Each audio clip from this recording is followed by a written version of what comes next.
Are we in restricted closing, or will we be able to have? I don't know how, I gotta look at time. I've gotta look at time. Okay. Where If we are. possible, 5-minute break is always a bonus. Hmm? If possible, 5-minute break would, Oh, I'm not gonna say, okay, now you're gonna close. No, I've gotta get instructions copied for Right, that'd be them. nice. Yeah, I'm not gonna. Yeah, you know, maybe I'll give you 8 minutes. Be a I little- would not be surprised, Judge. I've not thought to order this jury lunch, so my timing becomes crucial on that. So I have to see how it plays out here. Who's trying the case, the murder case? The shiz guy. Well, I don't know. Who's got that? I want to see Mark Baker or Kent Contact. I mean, what judge? I'm sorry, the court, you know? Was there a murder case going on I right don't now? know, Judge. Just, I think jury selection started yesterday. The sheriff said more trials than, seems like circuits are always in trial now. All right. Well, it's feast or famine. Either you continually have trials or you have a 2-month hiatus. You wouldn't want the podium back over where we're at. That'd be fine. I'll get it over that way anyway. Thanks. All right. I'll leave it right here until I get the jury in. I was missing one juror just a minute ago, so. Check. Are we ready if they're here? We are. Okay. Yeah, I'll be coming back to get dates. Thank you. Thanks for helping.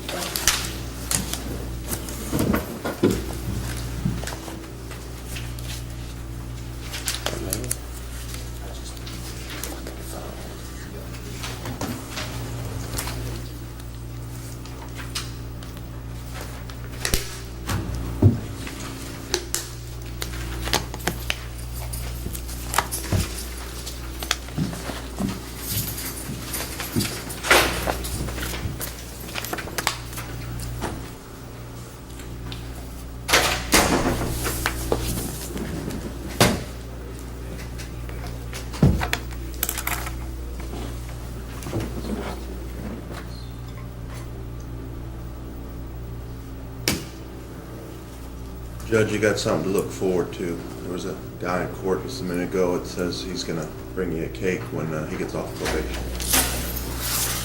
I don't know what'll be in it. The ingredients will be. Hard work, love.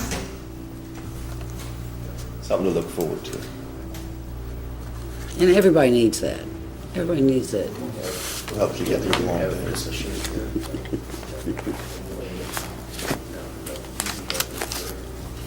Well, either way, we can do it all.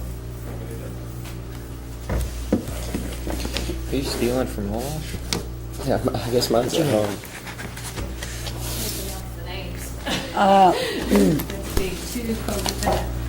Yeah, I'm starting back in trial. So when you see Streepy, he has both of them, doesn't he? Judge, I heard somebody else is here yet, so we probably end up going to get a date. You will. You'll end up in the back. Did you want me to get a trial date, or did you want, at this point, another free trial? Well, let's look and see what Eggert and I don't know who else is on that with you all. Belinovich, you, Eggert, and someone else. Okay, So the files are in the back waiting. I'm sorry. I appreciate it, thank you. All right.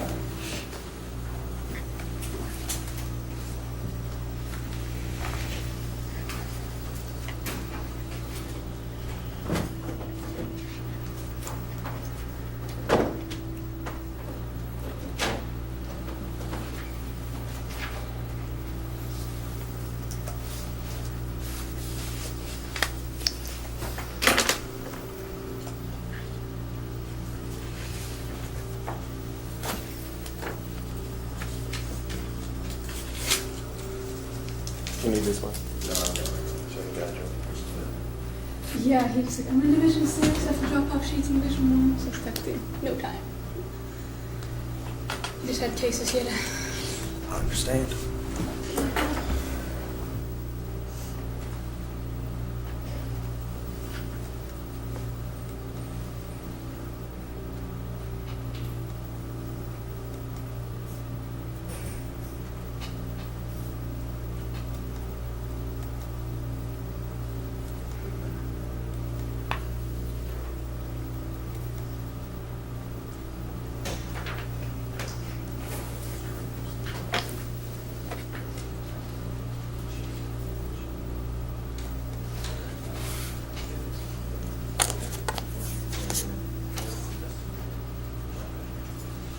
Judge, I'm one juror short. Really? And Judge, while you are waiting on that one person, I've got to drop some plea sheets off at Division 1. That's fine. We wait for no man, though.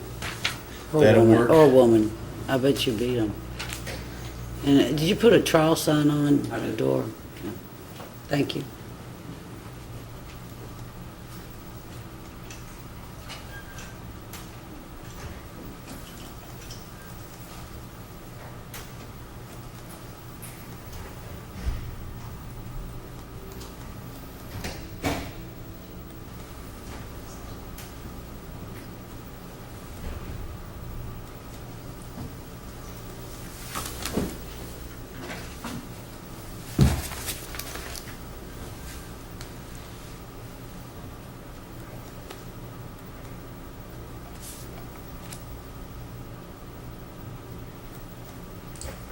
These are the pictures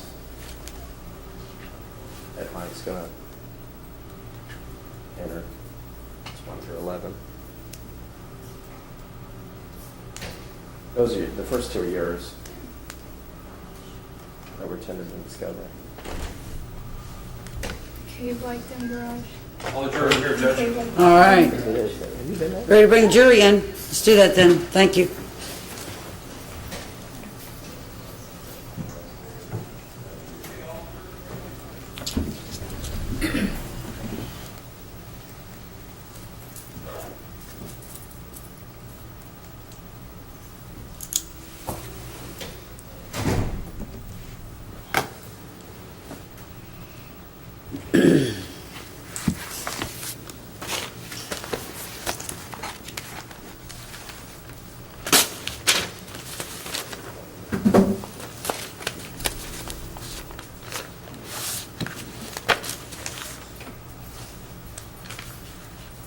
All rise for the jury, please.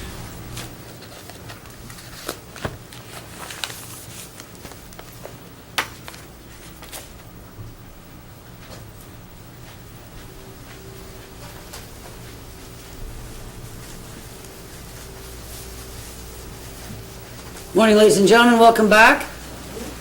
Hope you'll have a nice evening.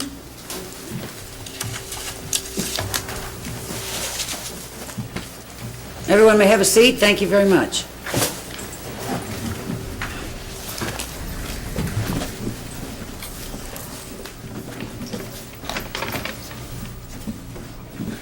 And Mr. McLeod, do you choose to call witnesses? Yes, I do, Your Honor. And your first witness? His name's Mike Ober. He's in Mike court. Ober, if you'll please come to have a seat on the witness chair, in the witness chair, please. It's O-B-E-R, is it not? Yes, ma'am.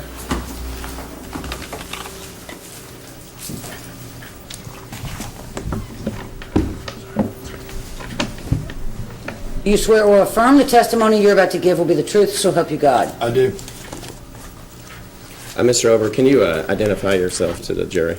My name's Mike Ober, and I am a private investigator. Okay, and how long have you been doing that? I've been doing it about 18 years. Okay, now, before you're a private investigator, there's other things that allowed you to qualify you or maybe allow you to bounce into that type of profession. Okay. Previous to becoming a private investigator, I was in the United States Marine Corps. I was a Force Recon Marine, tasked with conducting surveillance and reconnaissance for the Marine Corps. I served 6 years in the Marine Corps in that unit and made the Gulf War deployment along with a number of other live operation deployments. After getting out of the Marine Corps, I did a 2-year apprenticeship with a local private investigator who ultimately I was trained and learned how to do the profession there, went out on my own, and have been in business ever since. Okay, great. Now, I hired you to go and do some research, is that correct? That's correct. And Judge, if I can approach You Mr. may. Ober.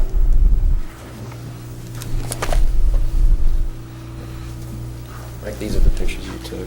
Actually, the first two are the Commonwealth's, Okay. and this is the Commonwealth's case. Okay. Can you look through those and tell me, You need to speak up. I'm sorry, can you look through those and tell me if they accurately depict the the scene of the garage? Some of the pictures accurately depict the scene of the garage, and some of them appear to be overexposed. Okay, and those were the ones that were tendered by the Commonwealth, is that correct?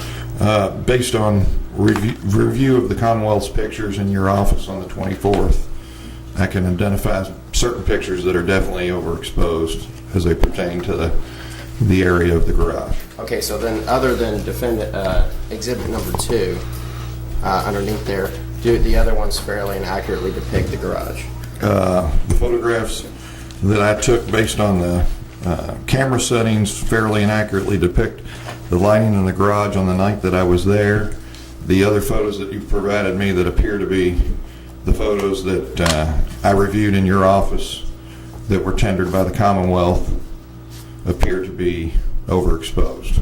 Okay. Now, through your training as well, over 17 years, and not only that, but your experience in the Marine Corps, when you're doing surveillance, you're having to deal with not only audio recording devices, but cameras, video, that type of... Generally speaking, as a private investigator, I provide three specific items as work product. One is written documentation, the second is audio documentation, and the third is usually either video or photographic documentation. Okay, so let me ask you something before we get started. And Judge, I'm moving to admit it'll be exhibits 1 through 11, except for 2, which is the overexposed that I'm going to... So, okay, 1 through 11, except 2, okay. 2 doesn't accurately depict, but it's... You're not moving on that one ever, or? I will move Right on now. it as an Okay. exhibit as far as... Okay.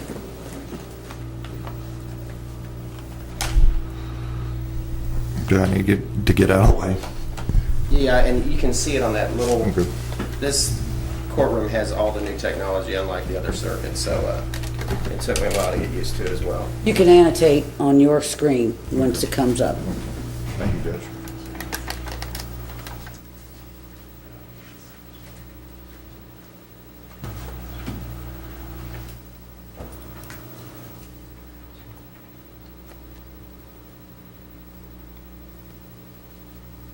Now, Mr. Over, this is one picture, right, that we went over in my office. And this is a picture taken directly before them. Can you articulate to the jury which one accurately depicts and give them the grounds and the reasons for that? And you tell me which photo you want to look at first, and like the judge said, if you touch the screen, you can erase it down on the bottom right, and you can make annotations in that regards. When I speak of a picture being overexposed, what that means is that more light has entered through the lens and through the aperture of the camera to present the image. You can tell in the other picture that you had up. You want me to put that up? Well, we'll leave this picture up initially. This is exposed to a true level of exposure, because what you would see in this picture is also what you would see with the naked eye when you're standing there. You can read the exit sign, and you can see the light fixtures as they appear to the naked eye. With the other picture, and if you put that second picture up, that picture, and once again, by pushing the bottom right. Once again, I wasn't here to take these pictures, and I am making the assumption that these pictures were taken on the same date and at the same time. But this is the same basic picture taken from the same angle, and my assumption is that it was taken on or around the same time at night. What has happened is, because the film has been overexposed, the digital capture has been overexposed if it was taken digitally. Ultimately, you get the washed out lighting that you see up in the upper portions. The light is so bright that it doesn't demonstrate, the exit sign, which is fully illuminated, which you would see with the naked eye, which demonstrates to me as a photographer and in my profession that this particular picture is overexposed. When a picture is overexposed, it can't just be overexposed in one little area.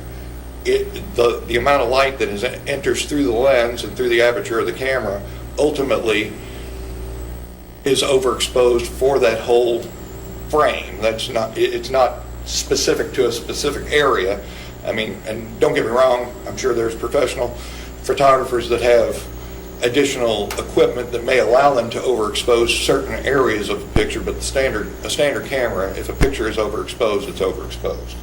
So based on the two pictures that have been demonstrated here, and which were pictures that I reviewed in Mr. McLeod's office, they appear to be of the same location. One assumes that they were taken at the same time, and one is less exposed than the other. This one that's on the monitor now demonstrates characteristics of being overexposed. Okay, so the jury understands when you talk about shutter speed and you talk about aperture, what a camera does is it tries to, depending on the shutter speed, depending on the aperture, it's capturing the light in order to... The three basic variables in basic photography are the shutter speed, which is the speed in which the hatch or doorway that allows light to enter into the camera, the speed at which that shutter moves. The second variable in photography is the aperture setting, which is the amount of opening and closing of the aperture that allows light to come in when the shutter is open. And the third is film speed. Film speed, some films, whether it be solenoid film or digital images, there is a film speed which is designated to that particular type of film, which provides a quicker exposure or a slower exposure. That's why professional photographers end up in a situation where they'll do time-lapse photographs that provide movement, provide different lighting. That's why professional photographers that take pictures at sporting events capture somebody that's running extremely fast and make them appear to be standing still, and they're on the front page of our newspaper because they have adjusted the film speed, the aperture, and used a specific aperture setting and shutter speed, those three variables, to obtain that type and quality of picture. So it's possible that you could change the aperture and the shutter settings and the different things, the different variables that cause that, to probably make that look as though it's simply a wall of light. Absolutely. Okay. So when you see these two pictures together then,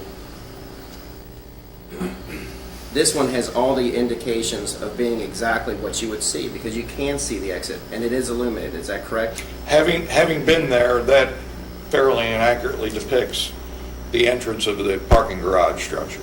Okay. And it does not appear to be overexposed, specifically because of the lighting. These are the same things that you would see when you look in to the front of the garage based on your naked eye.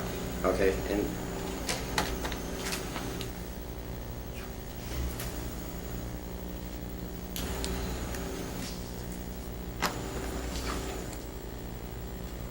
this is Commonwealth's Exhibit 8.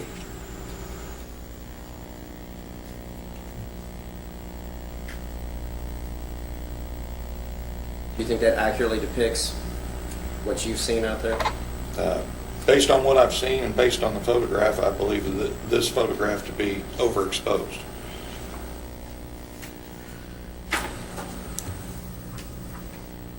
Almost Exhibit 7.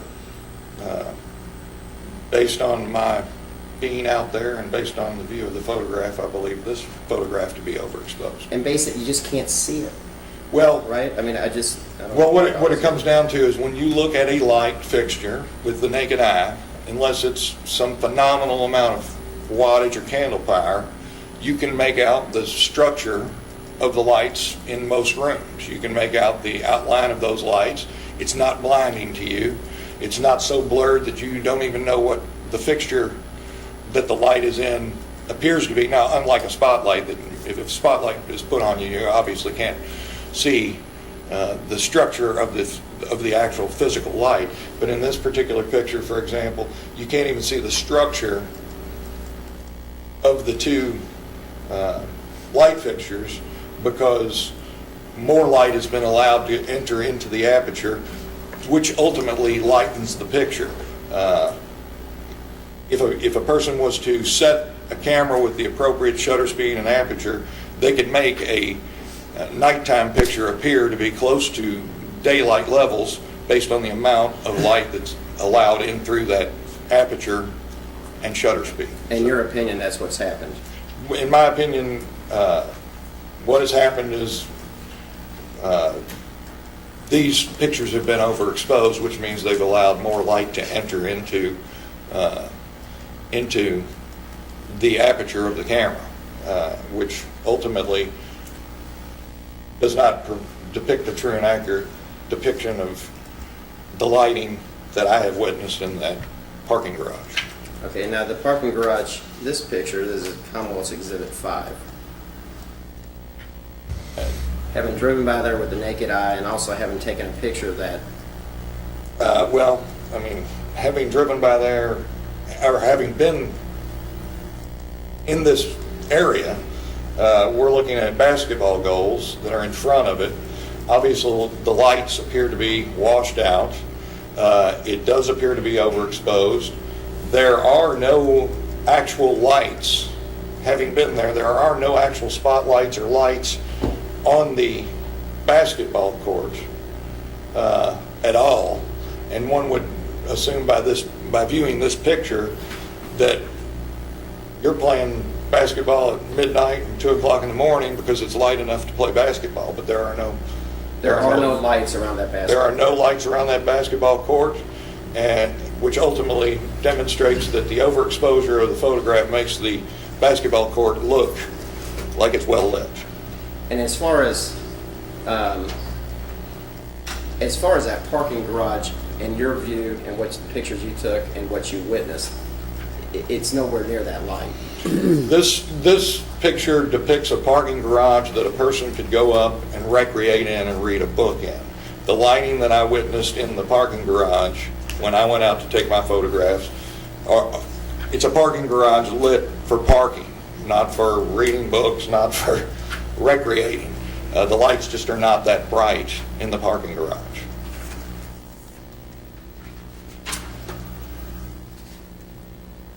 This is a larger photo of one we looked at, and I don't think we need to go, the jury heard the overexposure of the lights. You can't see the structures, and you can't see, and even the poles, those are dingy poles, and it looks like they're actually lit up, but they're not. That's correct. And you can't see the exits. You can't see that. The exit signs are illuminated. There is power and light in those two exit areas. You can barely make them out on this picture, but the truth of the matter is, by the naked eye, one would, without a doubt, realize that that's a lit exit. That's just not a bar that has exit written on it with white paint. I mean, it's a lit, lighted exit sign. So, in my opinion, based on having been there, that's once again a picture that was overexposed.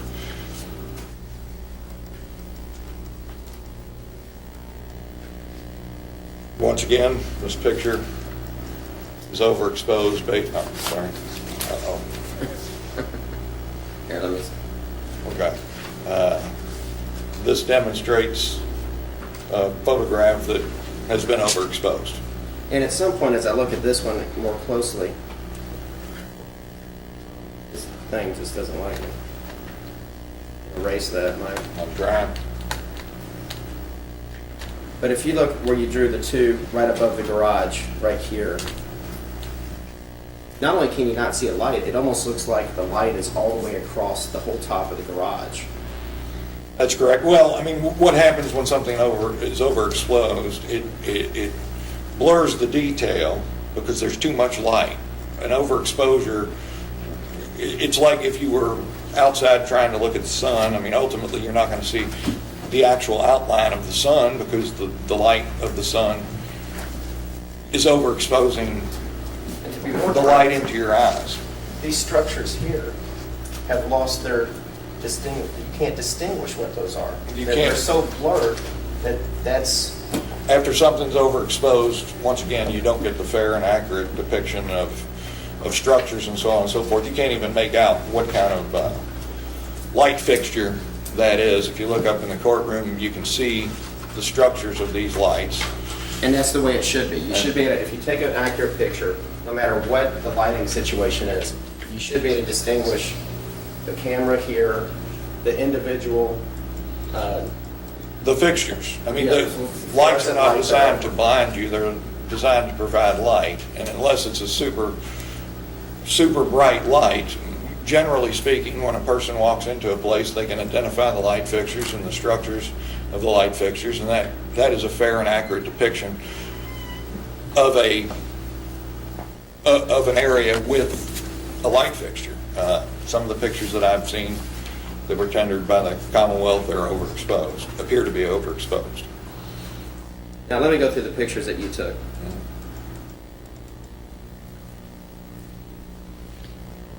I can't get rid of. Mark, I think Mark might be able to help you. Try to break it. Oh, it did. Restart, it always works. Some things never change. You have to start rebooting everything. Okay.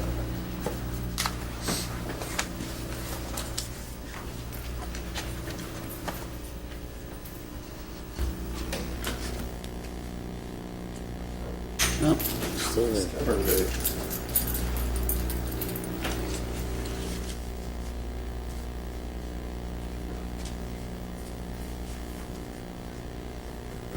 I actually have these photographs on my iPad if we want to do them that way. Yeah, we can do that, Judge. The photographs that I'm about to publish to the jury, he has them on his iPad, and he can, if he can stand in front of the jury, he can go through and tell them what they are.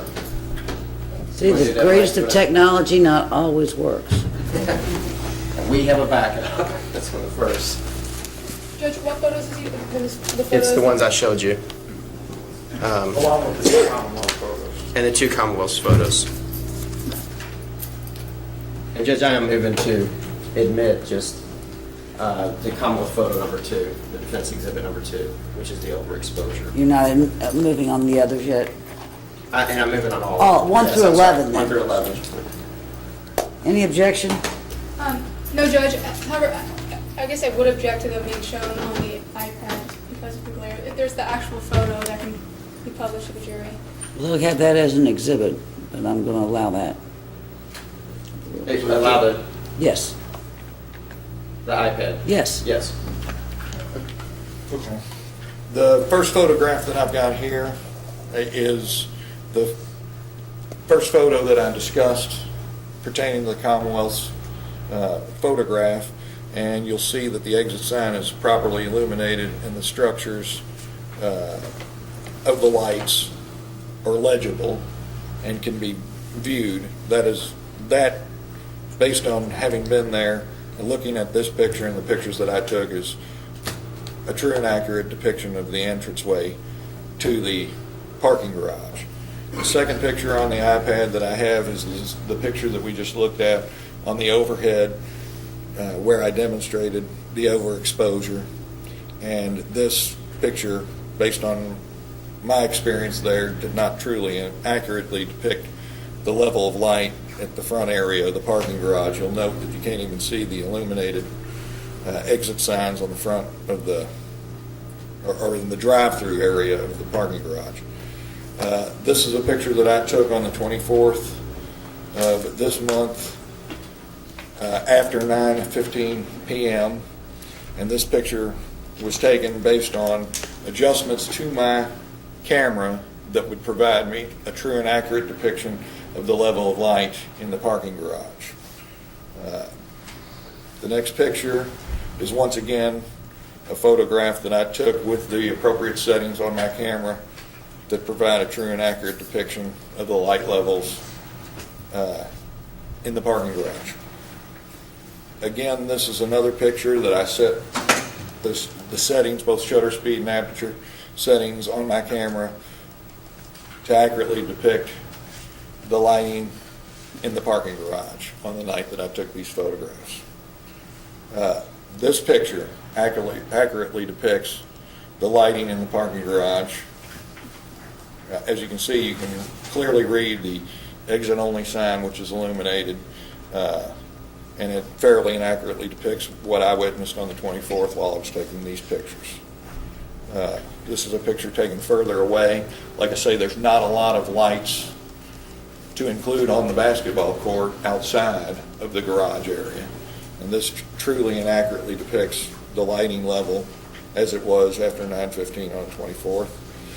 Same goes for this photograph. You'll note that you can actually see the structures of the lights. This is another picture that I took on the 24th that truly and accurately depicts the lighting levels, and the same with this one. Ultimately, if you look down, it gets darker further down through the parking garage because the ambient light, although it's lit throughout the parking garage, the further away from the camera, less light gets through the aperture. This is a true and accurate depiction of the light level in this area that I took on the 24th. Same with this and this picture as well. And that is the front door that I took that doesn't have any illumination, spotlight, or anything on the external side of the parking garage. This is a photograph of a light on the right-hand side of the garage where I was instructed to obtain pictures, and on the 24th, this particular light was out. Once again, another photograph of the parking structure. And this is the picture outdoors from the position in the area of the basketball court. And this is the way the structure from the outside looks. It does in fact have lights inside, but they're not drowning out of the structure. They're lights inside the structure. And obviously this is at night as well.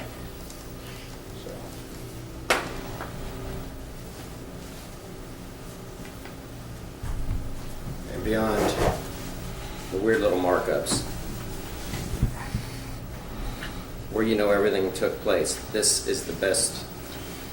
I think this is the most accurate photo as far as lighting and everything else. Do you agree with that? This picture was taken over by the elevator here, and there's a entranceway to the right of it. This truly and accurately depicts the lighting level that I witnessed and photographed on the 24th of this month. Not on this one. Not on. I'm sorry.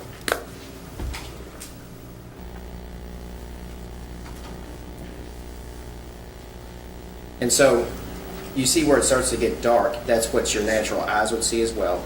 And as you walk down, it would still be about as light as it is right up next to these first two poles. Absolutely. The light to the rear of the photograph would not be browning out the light in the front of the photograph if all the lights are consistent. As you walk down, you would find that further down in this area of the parking garage is equally or comparably lit to this area of the parking garage. Okay, so, and that's what the human eye sees. That's what the human eye would see. So it's not though, it's well lit enough to be able to drive in, park your car, you might not even need your headlights, but it's not lit up like a firecracker like the Commonwealth's photos.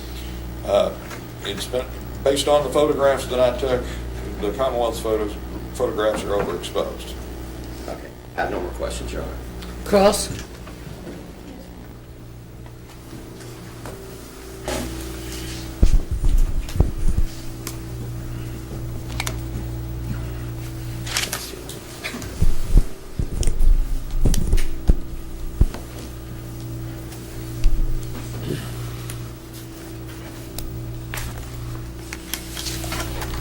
When were you at the parking garage?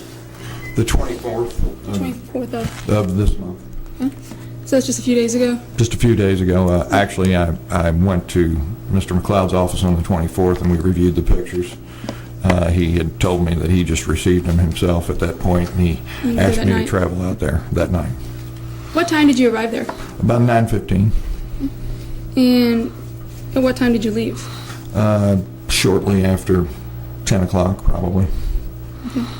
And were you there before any of the lights came on?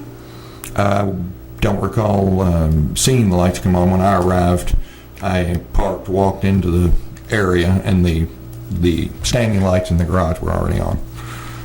Are you familiar with the parking garage? Had you been there before? I have been in the area of 7th and Hill, 7th and Ship. Actually, it came as it was the first time I have actually been to the Bellamy, which is a new. But you'd never been in that particular I parking have garage never before? been in that particular parking garage. No. And were you aware that the lights were on timers?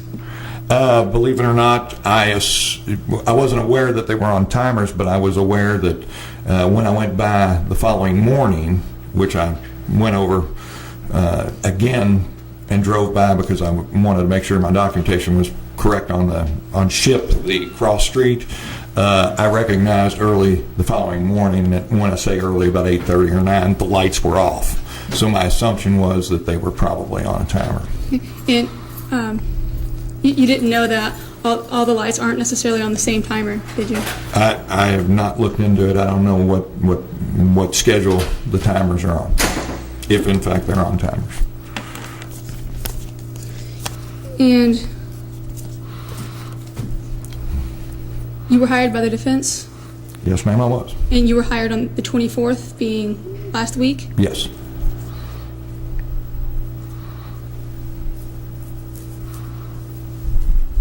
And right here, what and why has been marked Commonwealth Exhibit 8.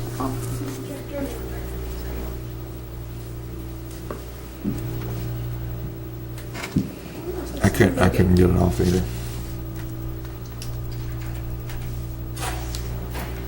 I'm going to zoom in. And there we go. Can you tell me, or can you tell, right, the exit sign, Yes. what is it hanging from? What type of, I'm based on my recollection, it's cables that hang down, that it's connected to, or some kind of power. doesn't it look like a cord. chain? Is it hanging by It a might chain be a link? chain, might be a chain. Right. Here. Okay, absolutely, it's a chain. Okay. And that bar does not actually have electricity going to it.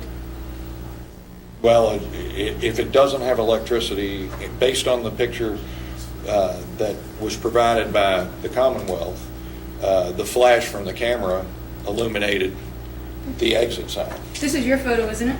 That would be my photo, and ultimately the flash from my camera would So your illuminate. photo illuminated the exit sign? No, my photo did not illuminate the exit sign. So the exit sign is not illuminated? The exit sign is illuminated in this picture. In the And photograph, if there's no electricity, the exit sign was illuminated from a light source, correct? probably from the flash. Okay, so it's a flash that we're seeing the exit. Yes. So that means in order to see the exit sign, there need to be a flash. Well, there needs to be a light source. A light source, Any so kind- you can see the exit sign. Absolutely.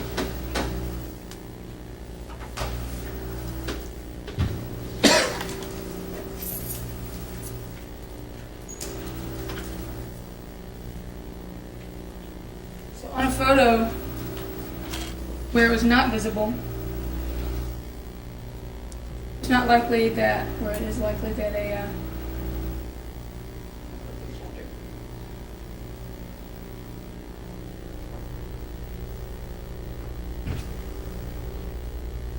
you know any secrets? It's breaking down.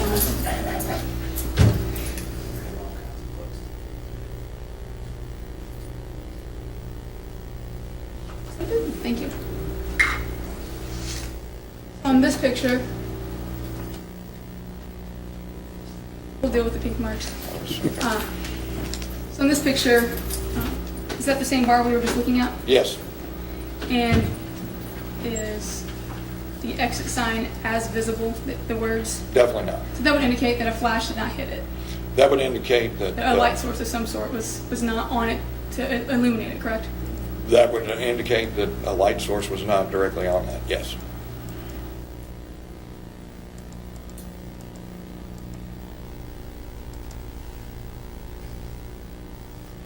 So it's likely that a flash or something did not hit that exit.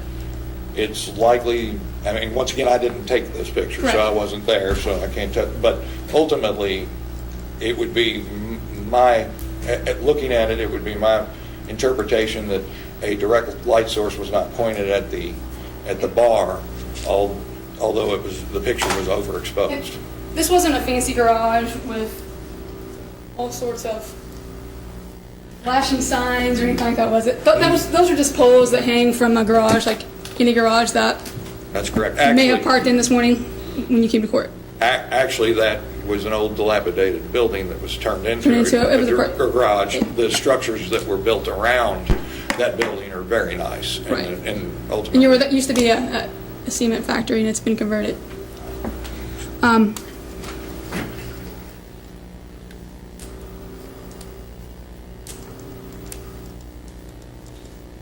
have no further questions. Any redirect? I just want, whether you can read the exit or entrance there, those pictures, no doubt in your opinion, are overexposed. Absolutely. I have no more questions. Anything else, Ms. Fox? No, Your Honor. Your excuse, sir. Thank you. Thank you. Your next witness? Yes, Judge, I'd like to call Zachary Brooks. Zachary Brooks. Yes, he is.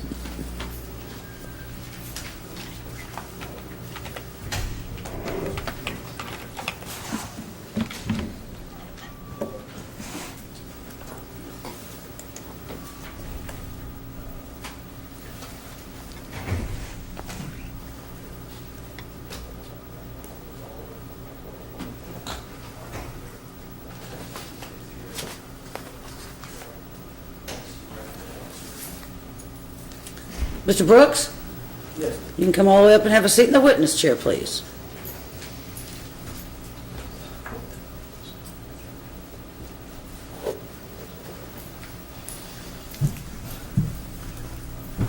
And if you raise your right hand and be sworn, sir. Do you swear or affirm the testimony that you're about to give will be the truth, so help you God? Yes, ma'am. All right. See that microphone? I need you to scoot up to it, and you can pull it down. There you go. Okay.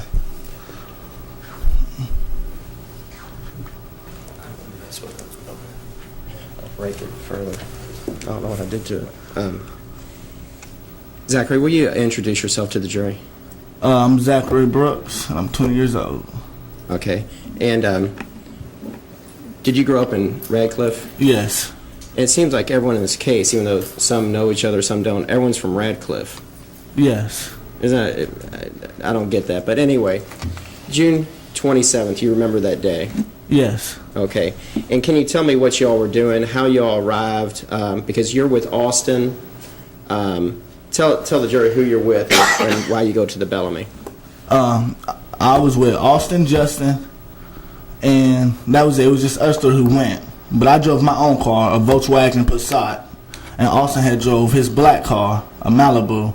And we was at my cousin's party. She was throwing a little get-together for her birthday. And we was leaving the party, and we stopped at the basketball court for maybe 15 minutes, 10 to 15 minutes. And as we was at the basketball court, we was talking. And Twin, he didn't jump to the point. A guy named Twin didn't jump to the point. Hold on. Do you know Twin? Do you know his name? I just know his first name is Terrence. Okay. So who knows him best? Austin and Justin know him best. Okay. Okay. And so you're at this party, and you stayed there for how long? We stayed at the party roughly maybe about an hour or two. Okay. 2 hours. And then when you're leaving, explain to the jury that the basketball court is kind of a gathering space too. The basketball court is where everybody goes because it's the basketball court, so dudes is going to be out there anyways, and then the girls out there. When everybody's leaving, you have to go past the basketball court to leave the Bellamy. So that's where people just stop to just talk. Before you leave, you just stop and say your goodbyes to everybody. That's where everybody's at. Okay. And so then y'all are out there for what? How long? About 10 to 15 minutes. Okay. And then what? Then me, Justin, and Austin, after the Twin guy asked for a ride, Austin said, I'm going to Radcliffe. Oh, I'm about to go to Radcliffe. Twin said, well, can I hitch a ride with y'all? Austin was like, yeah, I'm going to Radcliffe. And I wasn't. I was staying in Louisville that night, so he wasn't riding with me. And me, Justin, and Austin walked through the double doors in the Bellamy, and Twin is straggling along kind of in his own world. And me and Justin, we do a little handshake. He gets in the passenger seat. And me and Austin's talking outside the car for a minute, talking about what we're going to do. And he looks at Twin, and Twin is suddenly talking to a white guy. We think nothing of it. You know, he's just holding the conversation. So me and Austin continue our conversation. And then I get ready to go to my car, and all I hear is Austin saying, "Twin, come on, leave that man alone. I'm about to leave you. Let's go." And then I just heard a bottle shatter. I think nothing of it because it's none of my concern. I'm like, I'm going to my car. I'm not about to get in no mess. I'm leaving. Like, this ain't got nothing to do with me. Then I see Twin hurry up and run in the car. And then I see Austin get in. And my first instinct is just to drive off. Like, it has nothing to do with me. Don't get in trouble. Don't stop. Like, I'm not trying to get caught in this. So I wasn't trying to get put in no situation. So I just left. Okay, and so, did you see Austin's car stopped by a police officer? Yes. Okay. Why weren't you stopped? I really don't know. I think I ran out the right way. And Is it kind of it's kind of a compact garage, is it? yes, it's very tight, and in the garage, it's a lot of big poles, so it's hard to dip and dive in the poles. Compact the garage, so it makes it real small. It might be a big garage, but there's so many poles, so it makes it real tight in the area. Okay, so you went out the entrance. Yes. So that's why you weren't stopped. Yes. But you weren't with. You didn't leave with Austin and Justin. No, I drove my own car. Okay. So, how do you know for a fact that Justin wasn't the person that hit this gentleman? Because me, Justin, and Austin all walked to the car together, and I watched Justin get in the car because I gave him a handshake right before he got in the car, and then me and Austin talked. Like, I seen Twin talking to the dude, just like I seen Justin get in the car because I gave him a handshake. Okay, now describe what Twin looks like. Twin is about 5'8", nice size upper body, nice size chest, and he has dreads. And like I said, he's pretty toned up top. Like, he's not skinny, but he got a muscular build, nice size chest. So he lifts weights, does that type of thing? Yes, looks like Okay. do about 100 And- push-ups every night. Okay, well, you heard the bottle crack, right? Yes, And then you saw Twin running. yes. Okay, so it's impossible for anyone else to have seen Justin. I mean, do they look alike? Just maybe a height difference? It's a nice size height difference because Justin is fairly small, and like I said, Twin is about 5'7", 5'8".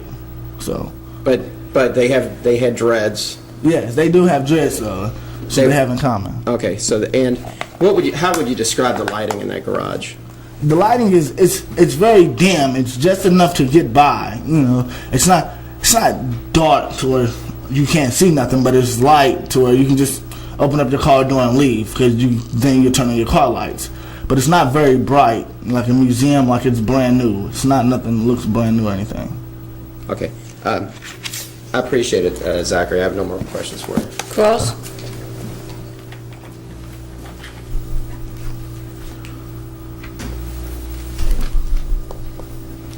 Mr. Brooks, how long have you known the defendant? Since I was in the 7th grade. Have you known him for a while? Yes.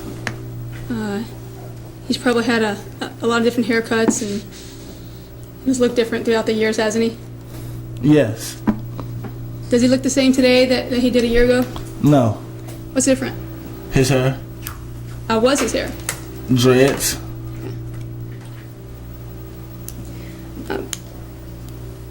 That evening, when was the first time you were in the garage that night? When was the first time? Mm-hmm. When I parked. When was that? Earlier that day. You have a time? I really don't remember the time I parked in the garage. I know I parked in the garage when there was still a little sunlight out. And when did you first meet this guy, Twin? We never really thoroughly met. Like I've heard of him around town. I know of his name, but we never really thoroughly met, like hung out or anything. Just heard of his name. He heard of mine. Have you been friends with Austin for Same amount of time. same amount of time? And would you consider yourself good friends? Yes. Do you talk to them regularly? Yes. Concerning this, did you talk to him concerning this case in the past year? Who, Austin? Yes. Yes. And you've talked to the defendant? Yes. And you talked to the defense attorney before you came in to testify? Yes. And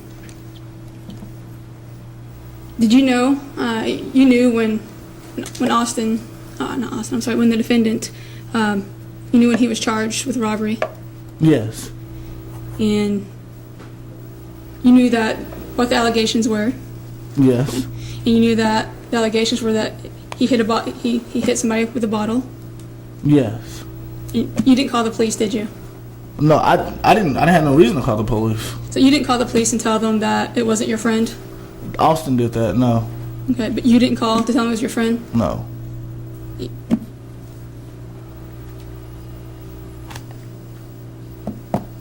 More questions? Any redirect? I just want, Zach, if Justin, you've known him since 7th grade, Yes. if he smacked a bottle against someone's head, would you come in here and defend him? Not at all. Because I just wouldn't do it. It's not right. It's not what you're supposed to do anyways. And us being friends, it's like it's a line that it has to be drawn as friends. If you're gonna jeopardize my life and your life for hitting somebody in a bottle, I just can't stand there and try to help you out. Cause then you're doing wrong. It's like, how would I know you wouldn't do something like that to me? How you know I wouldn't know you wouldn't screw me over anything? I just wouldn't. I couldn't stand here and try to help him out for doing something like that. you just wouldn't, it'd be wrong. It'd be wrong. Okay, I have no more questions. Any recross?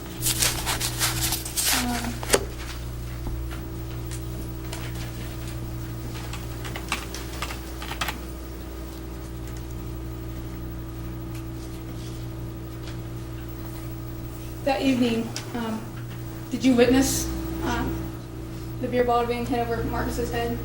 No, ma'am. I just heard the shatter. So you didn't even see what happened? No, ma'am. But you think it was Twin? Yes, ma'am. That's the last person I seen talking to I seen Twin talking to the guy. And I know the white dude got hit. I seen Twin talking to him. Like I said, I know Justin didn't do it because I personally watched Justin get in the car. And you're not going to come in here and lie and tell any stories for anybody? No, ma'am. I'm under You're also oath. not going to call the police to help your friend, did you? No, ma'am. Thank you. No further questions. Your excuse, sir. Thank you. Thank you. Your next witness? Judge, that we call Austin Berry. Austin Berry, please. Thanks, Zach.